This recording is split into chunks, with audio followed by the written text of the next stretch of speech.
T shirt వేసేటువంటి అన్ని కనపడేలాగా దాని మీద నినాదం ఇంకా అవతల వాడు ఎలా అవుతాడు 18 ఏళ్ల వాడు 55 ఏళ్ల వాడు మేమే ఆగలేము. పంతులు గారు మేము చేసేస్తే అవుతారు మీరు. చీరలోను మీ అందం నిండుగా కప్పుకునే బట్టల్లోనే ఉంటుంది తప్పితే సామాను కనపడే దాంట్లో ఏం ఉండదు.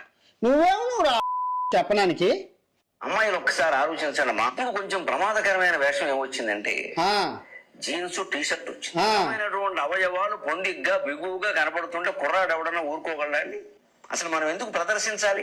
నా హక్కు అంటే ఏం చెబుతారమ్మా, అది వాడి హక్కు. ఇది రేపు చేయడం అబ్బాయిల హక్కు కోసేస్తామని సిద్ధాంతం పెడితే సౌదీ అరేబియాలో గానా వాళ్ళ హక్కులు పోతాయి. ఇప్పుడు అమ్మాయిలో మీకు చెప్తున్నాను, మీరు గొడ్డ ముక్కలు ఇప్పుకొని తిరగని మీ స్వేచ్ఛ ఇంపార్టెంట్, మీ సేఫ్టీ ఇంపార్టెంట్. ప్రపంచంలో రాబోయే 100 సంవత్సరాల్లో ఏదైనా మిమ్మల్ని ప్రశ్నిస్తే ఈ వీడియో చూపించండి. ఓకే, శుభ్రమైన టీషర్ట్ వేసేటువంటి అన్ని కనపడేలాగా దాని మీద నినాదం ఇంకా అవతల వాడు ఎలా అవుతాడు 18 ఏళ్ల వాడు 55 ఏళ్ల వాడు మేమే ఆగలేము. పంతులు గారు మేము చేసేస్తే అవుతారు మీరు. చీరలోను మీ అందం నిండుగా కప్పుకునే బట్టల్లోనే ఉంటుంది తప్పితే సామాను కనపడే దాంట్లో ఏం ఉండదు. నువ్వు చెప్పడానికి అమ్మాయిలు ఒక్కసారి ఆలోచించండి. మాకు కొంచెం ప్రమాదకరమైన వేషం ఏమొచ్చిందంటే జీన్స్ టీషర్ట్ వచ్చింది. అవయవాలు పొందిగ్గా బిగువుగా కనపడుతుంటే కుర్రాడు ఎవడన్నా ఊరుకోగలండి?